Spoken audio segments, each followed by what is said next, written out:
Bienvenidos, es tiempo de aprender de la palabra de Dios.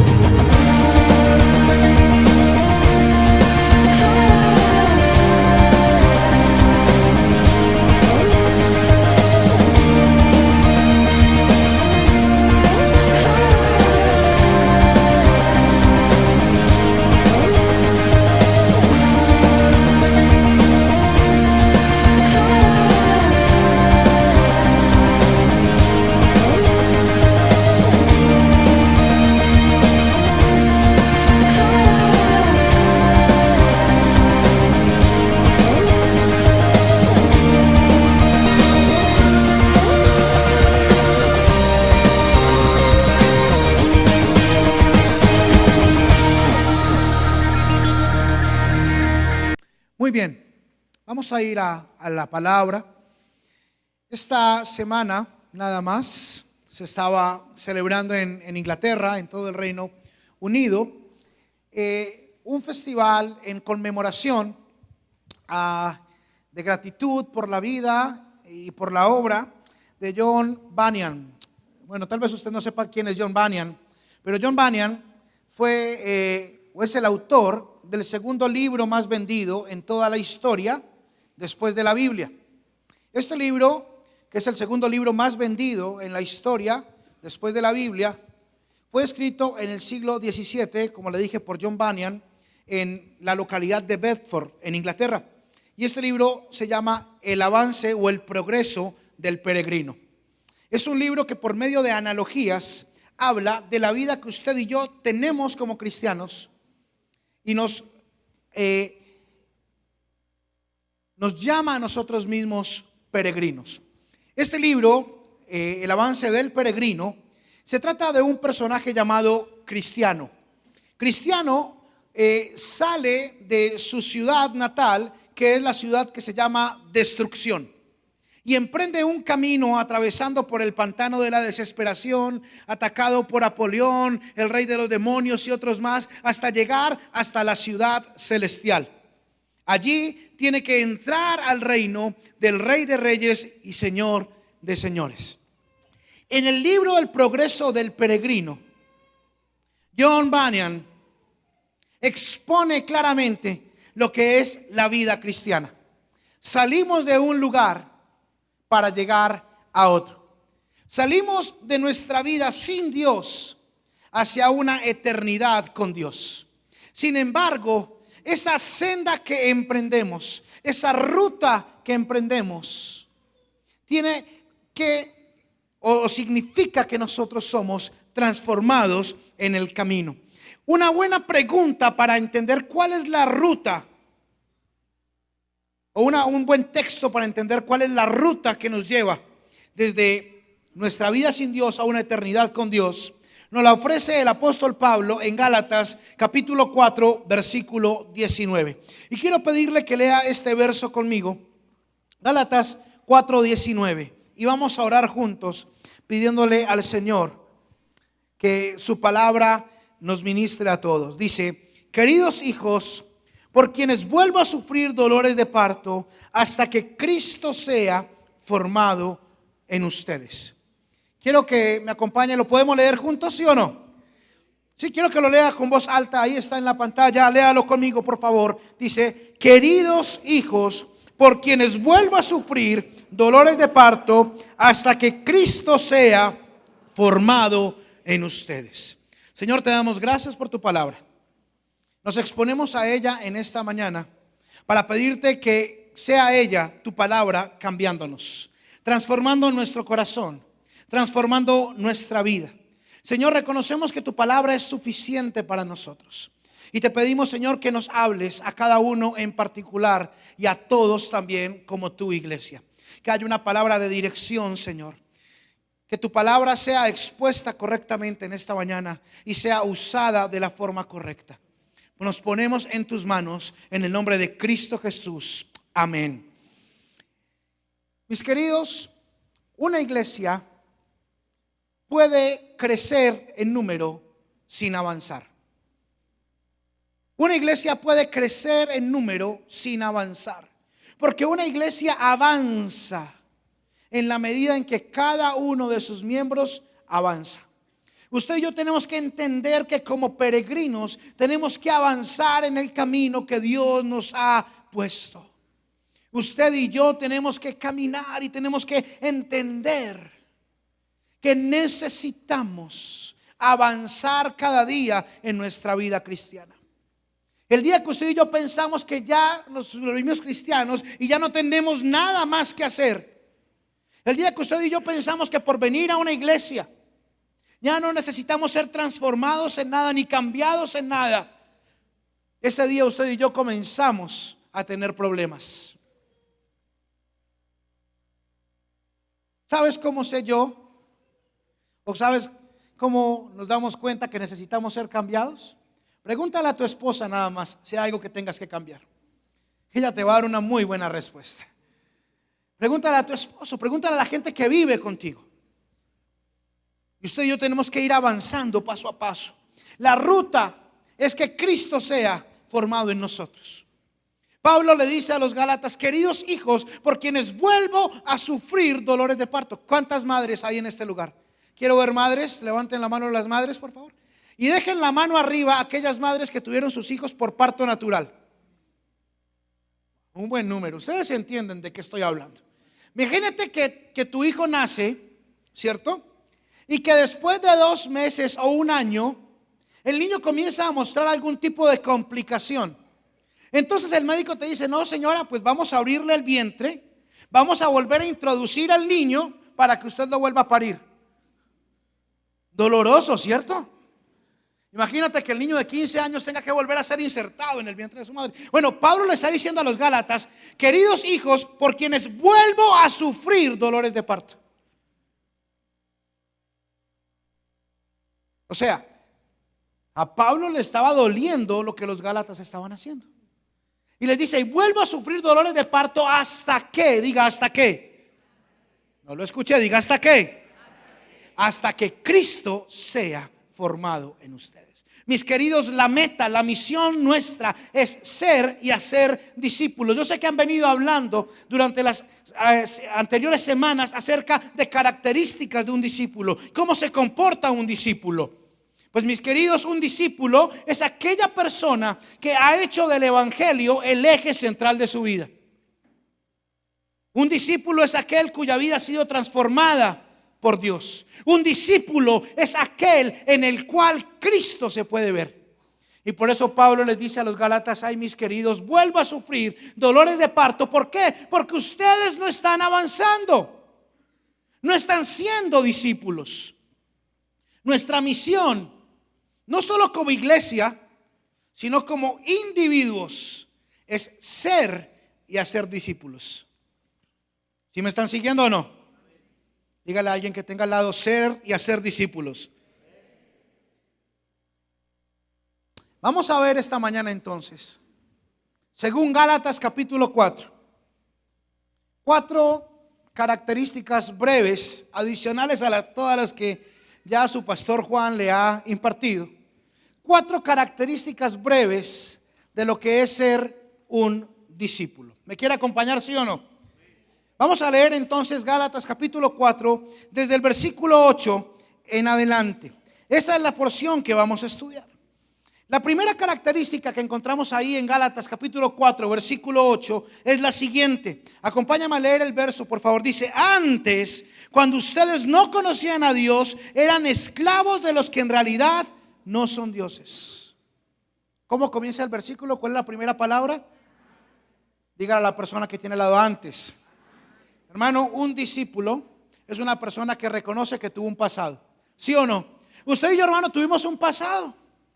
Hay gente que viene a la iglesia y quiere aparentar que nunca tuvo un pasado. ¿Sabe algo? Yo pienso que hace mucho daño a nuestra ciudad, a nuestra comunidad, el hecho de que nos hagamos pasar como cristianos que nunca cometen un error. Queremos hacerle creer a la gente que porque venimos a una iglesia somos perfectos. ¿Sí o no? Pero usted y yo sabemos que usted y yo tuvimos un pasado, ¿sí o no? O sea, usted y yo vivimos cosas antes de ser cristianos. El apóstol Pablo le está diciendo a los Gálatas: ustedes antes que eran esclavos.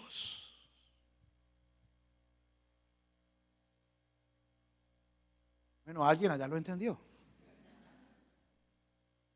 Ustedes antes eran esclavos. Significa que un discípulo es una persona que entiende que su vida ha sido partida en dos, que su vida se divide en dos partes, antes y después de Cristo. Un discípulo no es una persona que incorpora a Cristo en su propia vida, no. Un discípulo es aquel que tiene una nueva vida en Cristo. Se lo voy a repetir y le voy a dar otra oportunidad de decir amén. Un discípulo no es aquel que incorpora a Cristo en su vida. Un discípulo es aquel que tiene una nueva vida en Cristo. Es que a veces nos hacemos cristianos y queremos incorporar todo esto del cristianismo en nuestra antigua forma de vida. Y queremos vivir hoy como vivíamos antes. O sea, yo voy a la iglesia, sí, todo eso, pero no tan radical, ¿sí o no? O sea, yo de lunes a viernes soy uno. Yo sigo haciendo todo lo que hacía antes. Sigo hablando, sigo comentando los mismos chistes. Sigo visitando las mismas páginas web y sigo haciendo la misma clase de negocios que hacía antes. Sigo maltratando a mi esposa como la maltrataba antes, pero el domingo me transformo. Y tengo una separación. Y no entiendo como discípulo que todo eso es parte precisamente de mi pasado. Mi querido, un discípulo entiende que tiene que vivir diferente. Hubo cosas que usted era antes. Alguien me dijo una vez: pastor, qué pena si tú supieras todo lo que yo hice antes. Y yo le dije: no, si tú supieras todo lo que nosotros hicimos antes. Porque todos nosotros tenemos un pasado. Todos nosotros hemos vivido situaciones difíciles. Sin embargo, un discípulo entiende que hay un antes y hay una ahora. El apóstol Pablo escribe en 2 Corintios capítulo 5 versículo 17 que si alguno está en Cristo es una nueva creación y lo viejo pasó y ahora todo es hecho nuevo. Lo mismo, lo pasado, lo nuevo, lo viejo y lo nuevo, el antes y el ahora. Ahora, ¿cómo logramos nosotros zafarnos del pasado? ¿Alguien aquí se quiere zafar del pasado? Bueno, ¿cuántas personas se quieren zafar del pasado? Bueno, entonces para ustedes, para el resto no. Ahí los versículos antes de 2 Corintios 5, 17 nos dice cómo.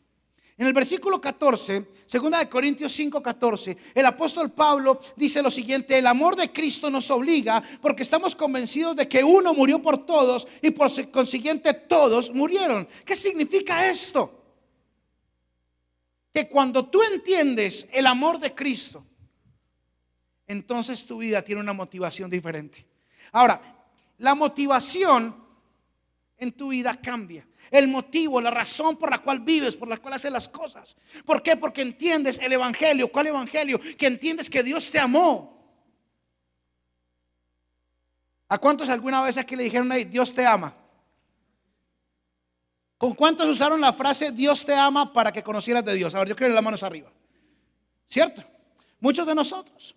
Y cuando uno dice Dios te ama, la gente, para mucha gente es un cliché. ¿Por qué? Porque leemos, escuchamos, nos dicen Dios te ama, Dios te ama, Dios te ama. Y no logramos entender eso. Pero mis queridos, Dios te ama tiene un alcance y una magnitud impresionante.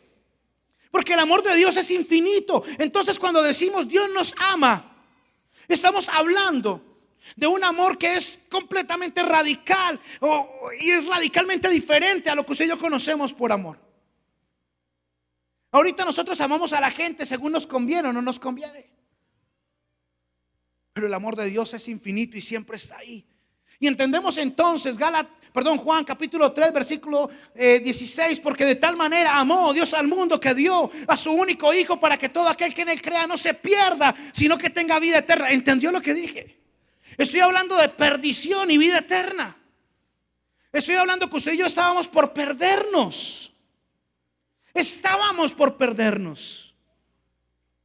Pero gracias al amor de Dios ahora podemos tener vida eterna. ¿Por qué? Porque dio a su hijo. ¿Usted entiende eso? Que el Dios, creador del universo, el único Dios, entregó a su propio hijo para que se hiciera hombre y se rebajara como cantábamos ahora, y Él se humilló a sí mismo y tomó la forma de siervo y murió en una cruz por amor a usted y por amor a mí. ¿Entiende el amor de Dios? Cuando usted entiende el amor de Dios, su vida cambia y usted es libre del pasado. Porque usted entiende el evangelio. Y entonces ese mismo evangelio se convierte en un motor. ¿Qué dice Pablo? El amor de Cristo nos ¿qué? Nos constriñe, pero me gusta esta buena versión. Dice, el amor de Cristo nos ¿qué? Nos obliga. ¿Nos qué? Yo pensé que decía nos sugiere. Ay, no. No dice te sugiere, dice te obliga. O sea, se convierte en una motivación que es como si te estuvieran apretando por detrás a hacer algo que tú no quieres hacer. ¿Sí o no? Ahora, no solamente eso para librarse del pasado. En el versículo 15, 2 Corintios 5:15, mira lo que dice. 2 Corintios 5:15. Dice, y Él murió por todos. ¿Cuántos dan gracias que Jesús murió por todos nosotros? ¿Sí o no? ¿Para qué? ¿Alguien se ha preguntado para qué murió Cristo por ti en una cruz? Y Él murió por todos, ¿para qué? Los que viven ya no vivan para sí. Ups. Yo pensé que Él había muerto para que yo fuera feliz, o que Él había muerto para que yo tuviera muchas cosas, pero Pablo dice, Él murió para que los que viven, ¿cuántos viven? ¿Cuántos aquí están vivos? Revise a ver si el de lado todavía respira de pronto. Para que los que viven ya no vivan para sí.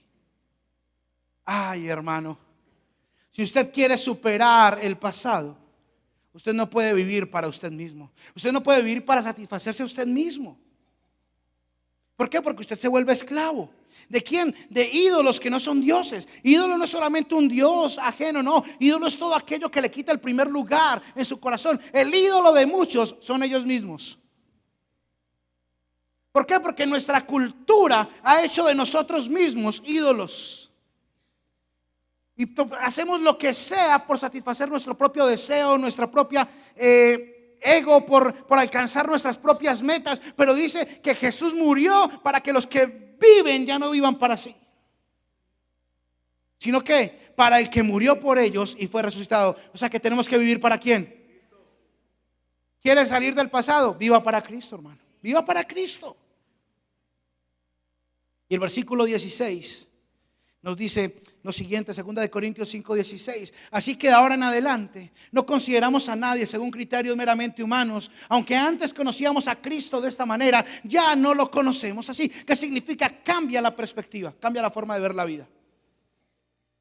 Un discípulo es aquel que tiene un pasado, pero que lo superó. ¿Y cómo lo superó? ¿Entendió el evangelio? ¿Sí o no? ¿Entendió el evangelio? Segundo, dejó de vivir para sí mismo. Y tercero, cambió su forma de ver la vida. Cambió su cosmovisión. Y dice, ya no consideramos a nadie según criterios meramente humanos. ¿Qué significa eso? ¿Qué significa conocer a alguien según criterios meramente humanos? Pues bueno, ¿cómo nos enseña a ver la gente en nuestra cultura? ¿Qué me puede dar este? ¿Qué negocio puedo hacer con él? ¿Me conviene ser amigo? ¿Sí o no? Eso es lo que nuestra cultura nos enseña. Y miramos a las personas por lo que nos pueden dar, por lo que nos pueden aportar o por lo que pueden hacer. Pero Pablo dice, no, ya no consideramos a nadie así.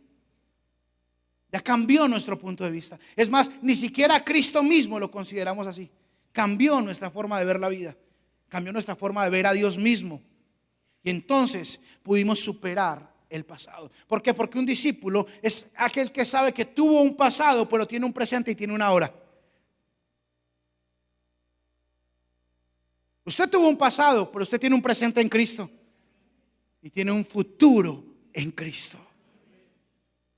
Así que, mi querido, quiero invitarlo a que viva libre de su pasado en esta mañana.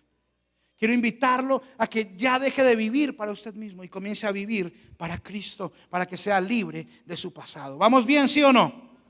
Muy bien. Segunda característica de un discípulo, rápidamente. Un discípulo es aquel que mantiene su entusiasmo. ¿Que mantiene su qué? Su entusiasmo. Acompáñeme nuevamente ahí a Gálatas capítulo 4. Ahora en los versos 13 al 15.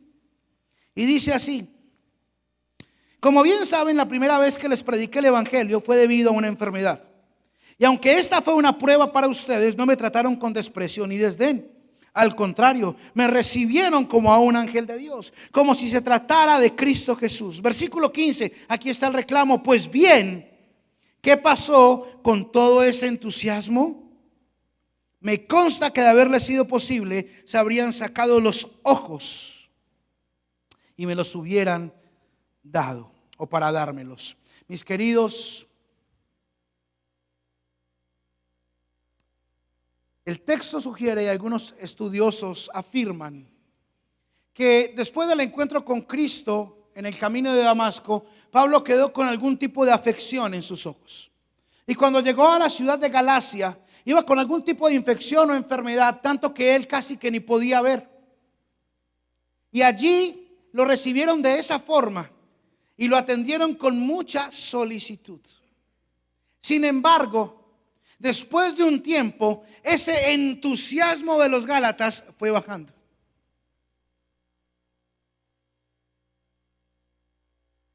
En los años que llevo como pastor y como pastor de jóvenes, he visto literalmente miles de personas comenzar una vida con Cristo con mucho entusiasmo.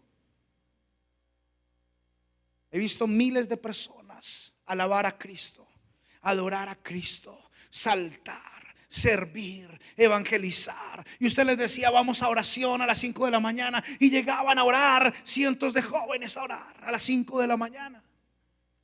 Pero algunas veces que me reúno con Pastor Juan y con Pastora Nidia, y miramos y repasamos como los rostros de aquellos que fueron nuestros discípulos, nuestros amigos hace años. Y le damos gracias a Dios por los que están, pero oramos por aquellos que lentamente se han ido alejando, han ido apartándose del camino de Dios. Porque empezar con entusiasmo es fácil, ¿sí o no? Empezar una vida con Dios con entusiasmo en esta iglesia es fácil, chévere. Tienen una buena silla, la música suena bien. ¿Cuántos están de acuerdo con eso, sí o no? Pastor Juan es chévere y cuando se va invita a pastores bacanos como yo.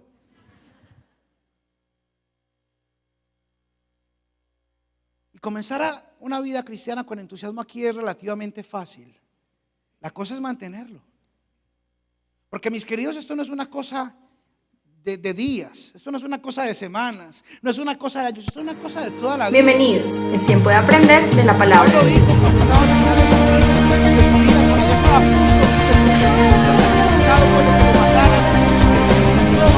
He terminado la carrera, mantuve la fe.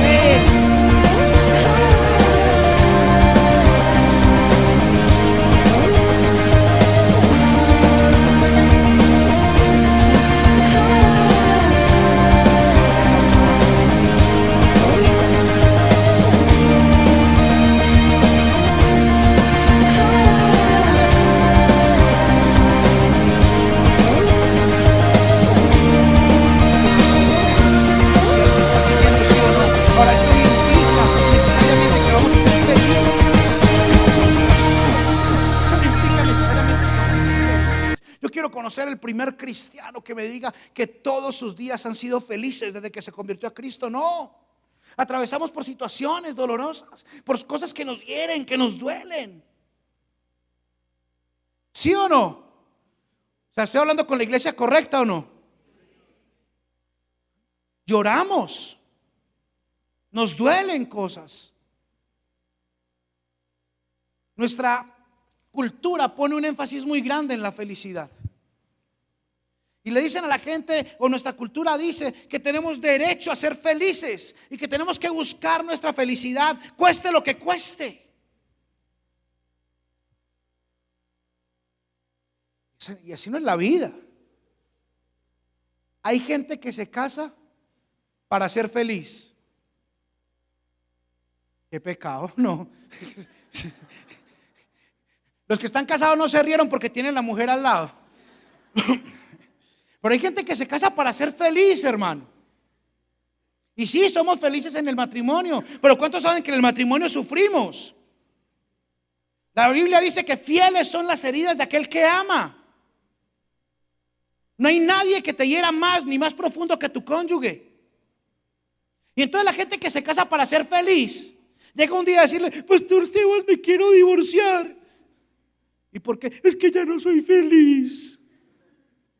Pastor, yo tengo derecho a ser feliz. Y yo me quedo mirándolos como una vaca estrenando puerta. En serio, tú tienes derecho a ser feliz. ¿Dónde está eso en la Biblia? ¿Tienes derecho a ser feliz? No, te casaste para servir, te casaste para dar tu vida por tu cónyuge, te casaste para entregarte, para servir a tus hijos. Bueno, 2 hombres dijeron amén, con eso me basta. El resto, esposas, cásquenlos por no decir amén.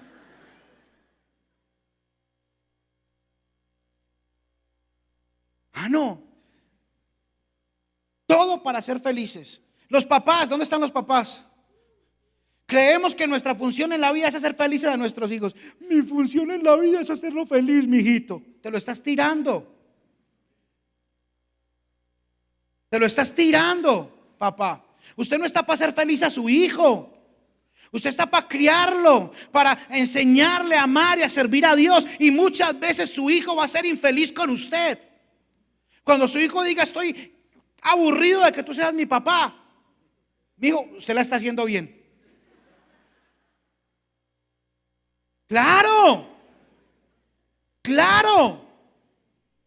Porque a los muchachos jóvenes y adolescentes les aburre, les harta un papá, una mamá que les diga no. Alguien que les quiera insistir en hacer lo bueno. Y si su hijo o su hija está frustrado, aburrido con el papá, con la mamá que tiene, usted la está haciendo bien. Porque su función en la vida no es hacerlos felices. Estórbelos, sí, la palabra dice estórbelos, para que no hagan lo malo. Discipline a sus hijos, dice la Biblia. Críelos en disciplina. Pero no, nuestra cultura dice ser felices. Me casé para ser feliz, tengo hijos para hacerlos feliz a ellos y para ser feliz yo. Entonces el día que mi hijo no me hace feliz, ese día me voy de la casa. No. Entonces cuando no somos felices, ¿qué pasa? Nos volvemos cristianos achantados, ¿sí o no? ¿Por qué le tiene que pasar esto a un hijo tuyo, Dios? Por eso, porque sos hijo de Dios. Porque la palabra está llena de advertencias que nos dice: mira, tú te conviertes en un seguidor de Cristo, te van a perseguir, te van a insultar, te van a difamar, el diablo va a querer atacarte, la gente te va a querer ofender, le vas a caer mal al jefe. Así es. Así no digan amén, así es. Así es. Pero necesitamos tener ese entusiasmo, seguir adelante. ¿Qué es entusiasmo entonces? Seguir adelante con gozo, a pesar de y en medio de la tristeza muchas veces. Es que el gozo es muy diferente a la felicidad. ¿Por qué? Porque en Dios, pase lo que pase, atravesemos lo que atravesemos, Él nos llena. Él nos llena. A nosotros no nos llena las situaciones, a nosotros no nos llena el saldo de la cuenta, a nosotros no nos llena ese tipo de cosas. No, a nosotros nos llena es Dios. Entonces mantenemos entusiasmo en nuestra vida cristiana, no gracias a lo que tenemos, sino gracias al Dios que tenemos. ¿Sí están conmigo o no? Hebreos capítulo 10, versículo 36. Hebreos capítulo 10, versículo 36. Déjeme llego hasta allá.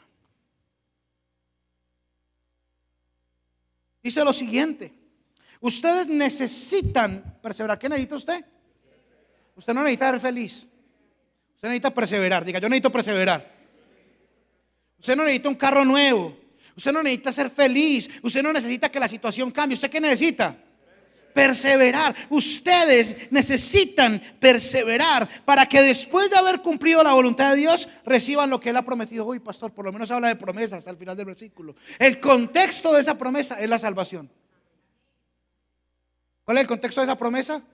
La salvación, hermano. Hay gente que solamente lee las promesas, ¿no? La versión, ¿y qué versión de la Biblia lees vos? No, la cajita de promesitas. Me saco una promesita para cada día.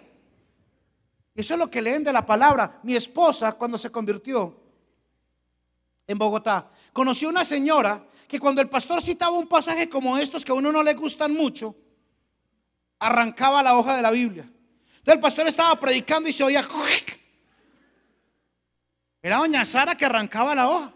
Tenía una Biblia así de gorda, hermano. Pero nosotros a veces somos así. Creemos que nosotros somos los editores del Espíritu Santo, que podemos escoger de la palabra solamente aquello que nos gusta. No, la palabra es completa. ¿Sí o no? Tenemos que amar la palabra. Y el contexto aquí en Hebreos 10 es la salvación. Mira lo que dice antes, versículo 32. Recuerden aquellos días pasados, cuando ustedes después de haber sido iluminados, después de haber sido ¿qué? ¿Qué significa eso? Que por fin entendieron el evangelio, ¿cierto? Después de haber sido iluminados, dice el versículo 32, sostuvieron una dura lucha y soportaron mucho sufrimiento.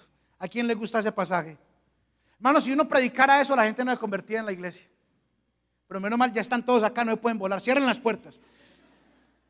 ¿Qué dice ahí? Hermano, después de que han sido iluminados, sostuvieron una dura lucha y soportaron mucho sufrimiento. Unas veces se vieron expuestos públicamente al insulto y a la persecución. Otras veces se solidarizaron con los que eran tratados de igual manera.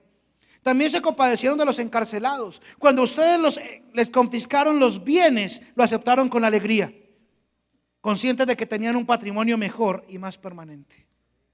Ay, hermano, usted predica eso hoy en día, pero es que está en la Biblia. Yo le doy gracias a Dios que esta es una comunidad que ama la palabra. Y entonces vamos ahí al tercer punto. Porque un verdadero discípulo no es solamente aquel que entiende que tuvo un pasado y aquel que además de eso mantiene el entusiasmo, sino que aquel que es un discípulo es aquel que ama la palabra de verdad. ¿Qué ama qué? Bueno, un discípulo tiene que amar la palabra de verdad. ¿Por qué? Porque si la palabra y el evangelio va a ser el eje de nuestra vida, si vamos a venir a la iglesia un domingo a cantar que Jesús es el centro, y que el centro de todo sea Jesús, y que de mi ser hasta el cielo Jesús tú seas el centro. Si vamos a ir a la iglesia a cantar eso, tenemos mínimamente que conocer quién es Jesús y su palabra, ¿sí o no? Entonces un discípulo, un verdadero discípulo, ama y abraza la palabra de verdad. Miren el versículo 16, Gálatas 4:16. Es que aquí estaba el problema de los Gálatas. El problema de ellos era que todavía vivían en el pasado. El problema de ellos no era solamente que habían bajado el entusiasmo, sino que habían comenzado a resistirse a la verdad. Antes bien, me equivoqué, estaba leyendo Hebreos. Versículo 16, 4:16. Y ahora resulta que por decirle la verdad me he vuelto su enemigo. No hay una cosa que más ofenda a nuestra generación que la verdad. La palabra del evangelio es ofensiva para nosotros, para nuestra cultura. El evangelio ofende nuestra cultura. Se los decía hace un momento, nuestra cultura ha hecho de nosotros nuestros propios dioses, nos ha convertido a nosotros en ídolos. Por eso, para nuestra cultura resulta atractivo un evangelio que dice: vas a ser feliz, vas a tener todo lo que quieras, nada te va a pasar, no, nunca te vas a enfermar. No, pero la palabra es otra. Ya vimos que siendo discípulos sufrimos, ¿sí o no? Y vas a atravesar pruebas, mi querido.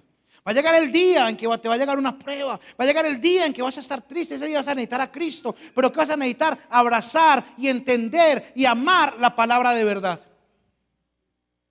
Acordé de la historia de una familia muy elegante que invitó a cierto pastor a tomar el algo, las onces, a su casa.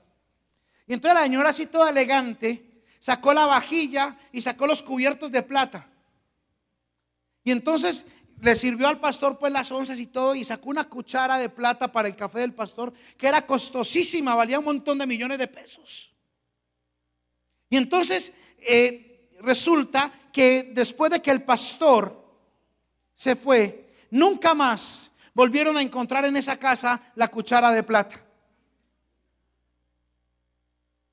Y la señora le dijo al marido: ve, mijo, el pastor se robó la cuchara de plata. Lo tremendo de todo es que la familia siguió yendo a la iglesia y la señora se sentaba y miraba predicar al pastor y decía: ¡ah! ¿Quién lo viera? ¡Ah! Mira al pastor cómo predica y sabiendo que me robó la cuchara de plata. Hasta que un día no se aguantó más y le dice: pastor, yo tengo que perdonarlo. ¿Y por qué, hermanita? ¿Qué le hice? ¿Qué le dije? No, pastor, es que usted se me robó mi cuchara de plata. Y entonces el pastor, ya confrontado, le dice a la hermanita: no, hermanita, yo no me la robé, solamente se la guardé en su Biblia.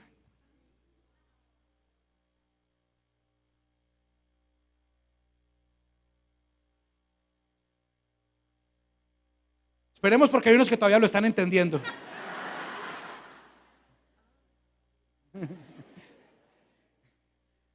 Esta hermanita llevaba años sin abrir la Biblia, hermano.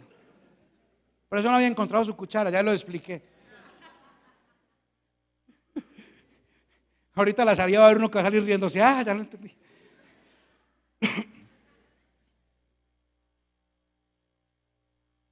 Y Pablo le dijo la verdad a los Gálatas.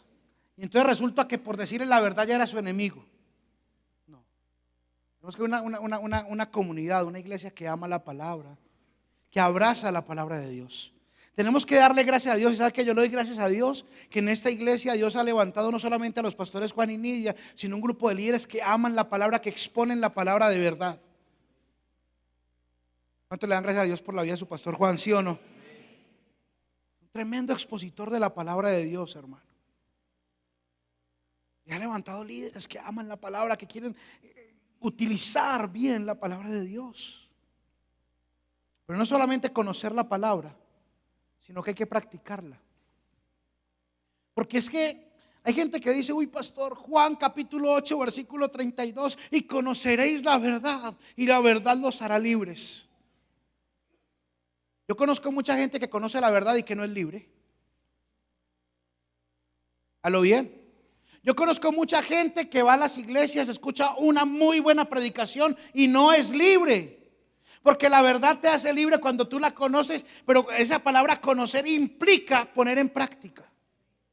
A usted no le sirve de nada que su pastor Juan le predique la palabra si usted no la lleva a la práctica. Si usted no sale de acá a meditar lo que le enseñaron, si no sale acá con la tarea: Señor, voy a vivir esta semana la palabra tuya. Señor, quiero que mi vida sea cambiada. Señor, quiero que esa palabra que me predicaron llegue a mi corazón y quiero empezar a vivirla. Quiero que mi vida se ajuste a tu palabra.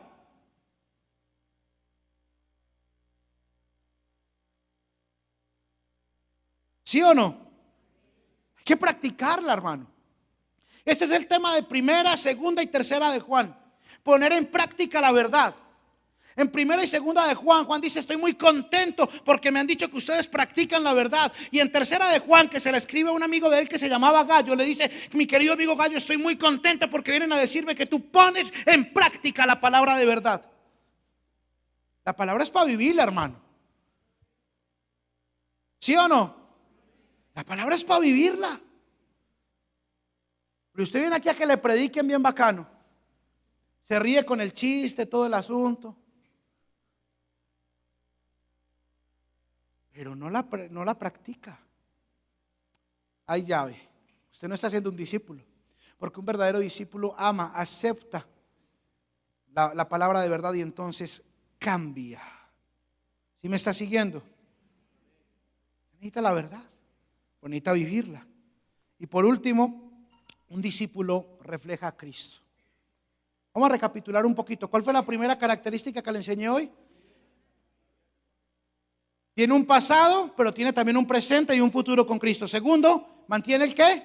El entusiasmo. Tercero, ama la palabra de verdad. Muy bien. Y la tercera es, y la cuarta, gracias Juancho. La cuarta es que refleja a Cristo. Pero usted nunca va a reflejar a Cristo si no pasó por el 1, por el 2 y por el 3.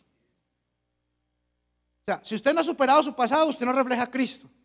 Pero si usted superó su pasado, pero perdió el entusiasmo, tampoco. O sea, usted tiene que primero superar su pasado, mantener el entusiasmo, amar la palabra de verdad, para luego poder reflejar ¿a quién? A Cristo. Por eso Pablo le escribe a los Gálatas: ay, queridos hijos míos, por quienes vuelvo a sufrir dolores de parto, hasta que diga, ¿hasta qué? No lo escuche, diga, ¿hasta qué? Hasta que Cristo sea formado en usted. La palabra que se utiliza ahí para formado es la palabra griega morphos. Y es diferente a la palabra que se utiliza en Romanos 12:2, que dice no se amolden al mundo actual.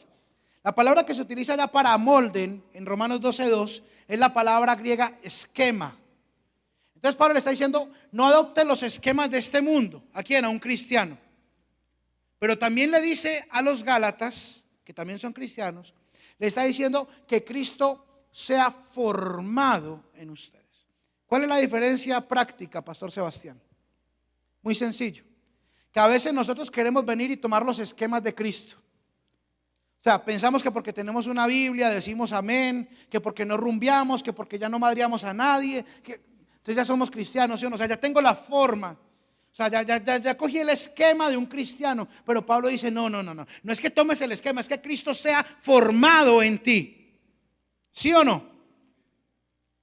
Hay una palabrita que nos enseñaron por allá en primaria, que es la palabra metamorfosis. ¿Lo recuerdan? Un cambio de forma. ¿Y cuál era el ejemplo que le ponían en el colegio? Una oruga que se convierte ¿en qué? En mariposa. ¿Sí o no? La mariposa ya no es una oruga. Ella fue una oruga, pero ya es una mariposa. ¿Por qué? Porque cambió. No es una oruga maquillada, no. No es una oruga que se cogió un día y se puso un par de alitas, no. Es una oruga que se convirtió en mariposa. Nosotros tenemos que tomar la forma de Cristo. O sea, que Cristo sea formado en nosotros. ¿Me están siguiendo? Que Cristo sea formado en nosotros, que seamos cambiados, que podamos decir como Pablo: no, es que ya no vivo yo, sino que vive Cristo en mí. O sea, que mi familia ya no me ve a mí, que cuando yo me veo, ya digo: uy, ya como que yo no soy yo. Y menos mal.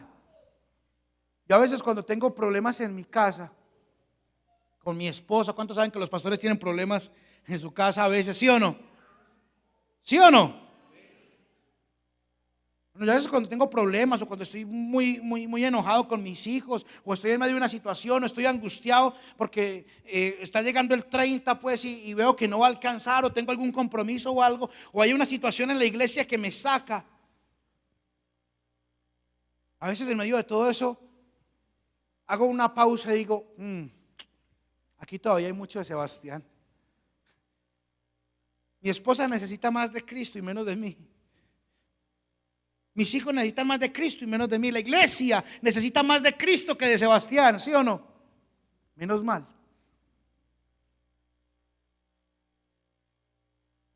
Tu familia, tu esposa, tus hijos, la gente en tu trabajo, tu comunidad, tu ciudad, no necesita que tú tengas apariencia de cristiano, no. Eso no sirve para nada, hermano. Lo único que va a ayudar a Pereira a ser diferente no es que tú tengas apariencia de cristiano, sino que Cristo sea formado en ti. Porque la gente no necesita ver a una persona que se las da de perfecto, de que nunca peca, una persona. No, la gente necesita ver a Cristo en ti. No un pecador que tomó la forma de cristiano, no. Seguimos siendo pecadores, sí, pero Cristo en nosotros. ¿Sí o no? Y entonces esa es la ruta. Esa es la ruta. Ser y a ser discípulos. Que nuestra vida sea transformada. Mira, el día que tú piensas que dejaste de ser transformado, que ya no necesitas cambiar, ese día, mi querido, una de dos: firmar el testamento y prepararte porque te vas a morir, o dejaste de entender que cada día eres cambiado, eres transformado. Tú eres una obra en proceso y lo serás hasta el día en que te mueras. El día en que Dios determine, este ya está listo, ya no hay nada más que mejorarle, ese día, mi querido, vas a estar con Él. Pero mientras estés acá, cada día será un constante caminar, un constante avance en nuestra vida de madurez cristiana. Estoy hablando con aquellas personas que esta mañana pueden decir: oh, yo entiendo, ya entiendo. Tal vez estoy hablando con alguien esta mañana que ha permanecido atado a su pasado. Tal vez estoy hablando con alguien esta mañana que dice: ay, pastor, he estado desanimado en mi vida cristiana. Pasé por esto, por aquello y me ofendí, me desanimé sinceramente. Tal vez alguien puede decir esta mañana: hombre, sinceramente, Sebas, yo he desechado la verdad y he comenzado a vivir mi propia versión de lo que es el cristianismo. Tal vez alguien puede decir: oh, me hace falta más Cristo. Si estoy hablando con esa clase de personas, estoy hablando con la iglesia correcta. Quiero invitarle a que se ponga sobre sus pies. Vamos a orar y vamos a pedirle al Señor en esta mañana que podamos juntos avanzar, que podamos ser una iglesia, una comunidad que ama a Dios, que vive cada día su palabra, que seamos transformados y que Cristo sea formado en nosotros. Ahora, si usted de pronto ve que eso está como muy comprometedor, como muy difícil, como que usted no se le mide a todo eso, ponga cara de que está orando, nada más.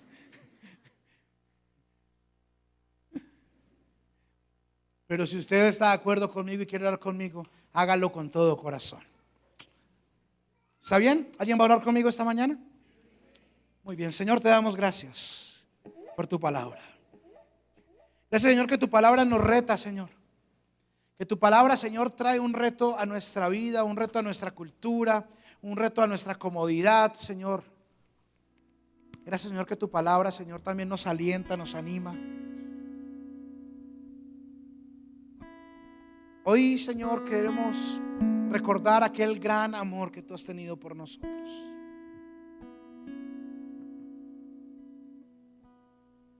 Queremos, Señor, recordar que antes éramos esclavos.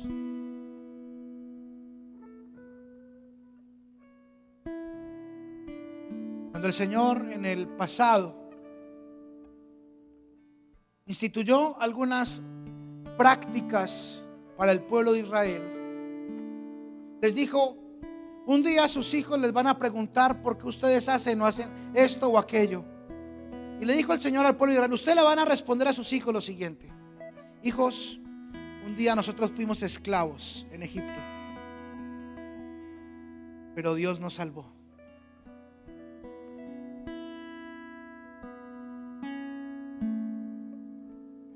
No quiero meter como el dedo en la llaga para hacerte sentir pecador por tu pasado, todo lo contrario. Creo que aquí estamos un precioso grupo de pecadores que puede decir: Señor, gracias porque tú nos salvaste de nuestro pecado. Ahora ya no somos esclavos, nunca más. Nunca más. Queremos mantenernos en esa libertad que tú nos has dado. Bienvenidos, es tiempo de aprender de la palabra de Dios.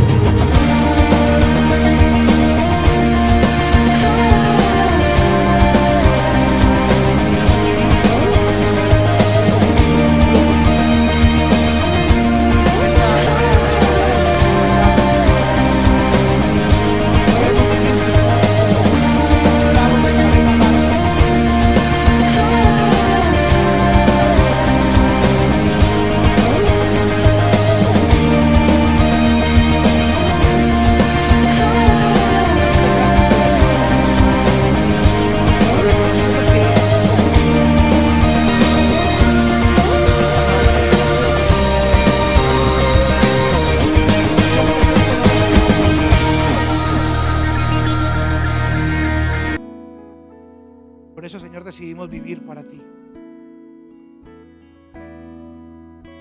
Las personas que llegaron por primera vez hoy, que hace un momento les dieron un detalle, la invitación es que juntos nos convirtamos en discípulos de Cristo, en seguidores de Cristo. Yo no quiero que usted salga de aquí asustado en esta mañana,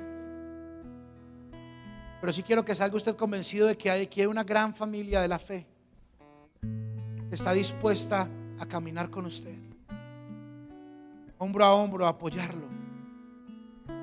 Mis queridos que llevan ya tiempo en esta comunidad, yo le doy gracias a Dios por ustedes.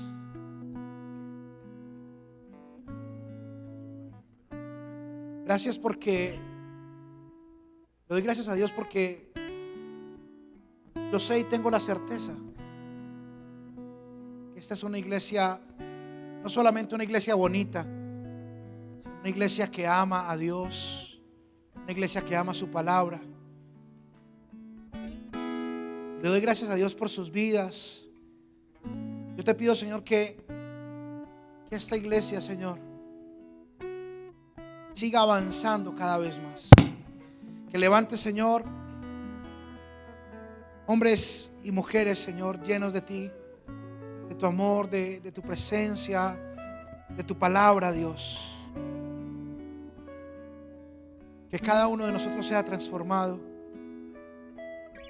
Quiero pedir el favor, si usted está con su familia, pueda tomar allí la mano de su familia, tal vez su esposo, su esposa, sus hijos. Si alguien vino solo, esta es una gran familia de la fe, que nadie quede por allí solo.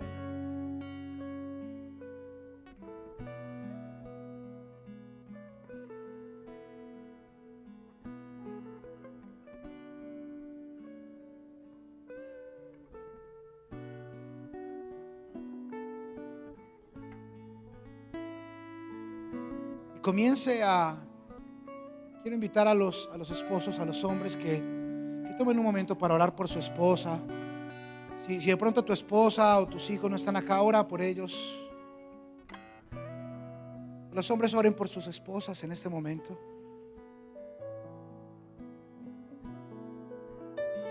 Ora por ella, pídele al Señor que la levante, que sea Dios levantando su vida. A veces ellas llevan una carga demasiado pesada. Nosotros somos insensibles, pero pídele al Señor por ella en esta mañana. Que las mujeres puedan orar por sus esposos también. Y oren juntos por sus hijos. De pronto tu familia no está en este lugar, ora por ellos. Ora por tu familia, tus papás, tus hermanos. Ore por el tío raro, por el primo insoportable.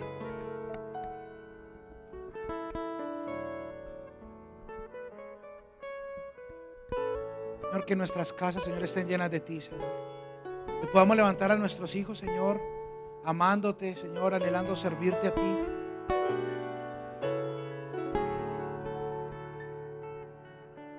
Que podamos entender, Señor, que como familia tenemos un rol también dentro de esta iglesia. Que podamos servirte, Señor, con amor, con entusiasmo. Que podamos, Señor, involucrarnos, Señor, en tu obra, Señor, en el avance de tu reino, Señor.